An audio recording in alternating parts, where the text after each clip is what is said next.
Hi Internet, I'm Tango, and these are Tango's Takes. And the take for today, January 20th, 2021, is driving in adverse weather conditions. Yep, it's related to yesterday. More importantly, it's directly inspired by the events of yesterday morning.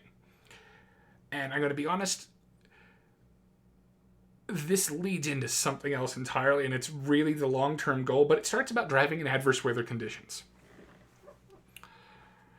If you live in an environment subject to adverse weather conditions, snow, extreme rain, whiteout fog, sleet, ice, whatever, sandstorm. I've never had to drive through a sandstorm, but I imagine there are places where you might have to deal with that.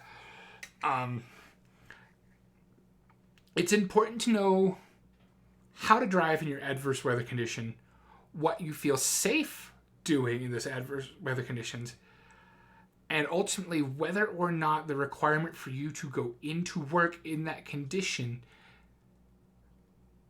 and making you feel unsafe to do so is something you need to consider.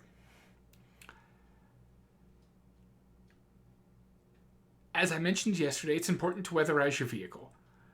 If your vehicle is not prepared to maintain the same speeds or driving style as others who reside in your area while driving in adverse conditions, you may wish to consider taking an alternate, longer route that interferes with fewer people.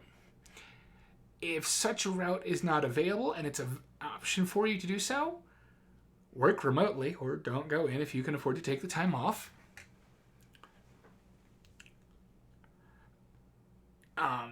Work with your management to determine if you can go in late. Not all adverse weather conditions last forever.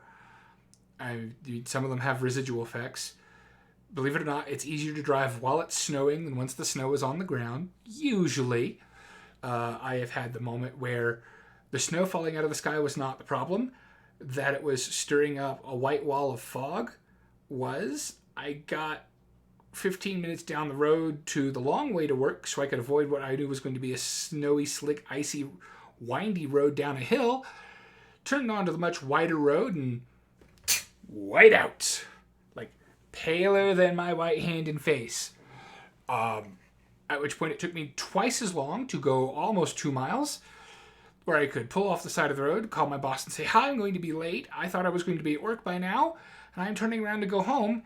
Here's what..." And I took a picture. Smartphones are wonderful this way, especially if your bosses are accepting of text messages, or you can send email to work addresses from it. Click. Here's a wall of fog. I will be with you as soon as possible. Bosses are generally understanding of that. But make sure your vehicle is prepared to drive in those conditions if you need to. Get appropriate tires. Have appropriate windshield wipers. Your headlights need to be working. No, really, fix your headlights. Don't use your brights in lieu of headlights, especially not in fog or rain or... angry words go here. But in all of this, there is something else to consider, which is really where I'm going with this. If you work in a position where you are expected to go to work in adverse weather conditions, or really adverse conditions in general,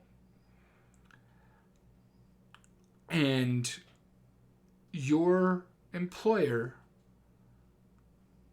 does not pay you enough to render the unsafe nature of your travel to work safe, and this is based upon your perception, though there are legal requirements, like if you can't afford to replace your tires, your windshield wipers, fix the headlights, whatever, because you don't make enough.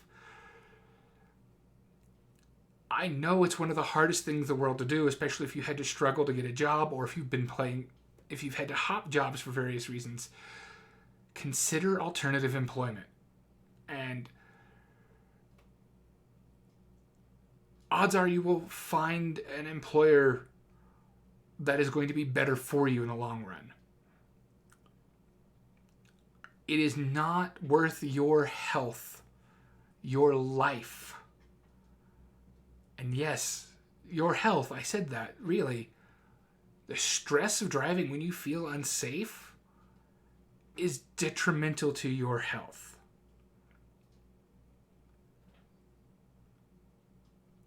It's just not worth it to put your health and life at risk for work in most cases. Now, there's a time and a place, and you have to make that judgment call. And that might actually be the kind of job you're looking for. But that's not most people. So please, if you have to drive in adverse conditions, make sure you're prepared for it. If you find that maybe you're driving slower or more awkwardly than anyone else around you, give them room to get by you because you are creating a hazard for them. My example from yesterday morning, I got stuck behind a vehicle doing 20 in a 40 in 2 inches of snow. What should have been a 10-minute drive at most to downtown before I could turn and head up the larger road took me almost half an hour. And the vehicle had multiple opportunities to pull over and get out of the way, and it didn't. And when you can see the driveways, the side roads, the parking lots coming up ahead of you, and you don't get out of the way, it's rude. Don't be rude. Don't endanger other people. Try to limit the danger to yourself. Folks, stay safe and healthy out there, and I will catch you next time.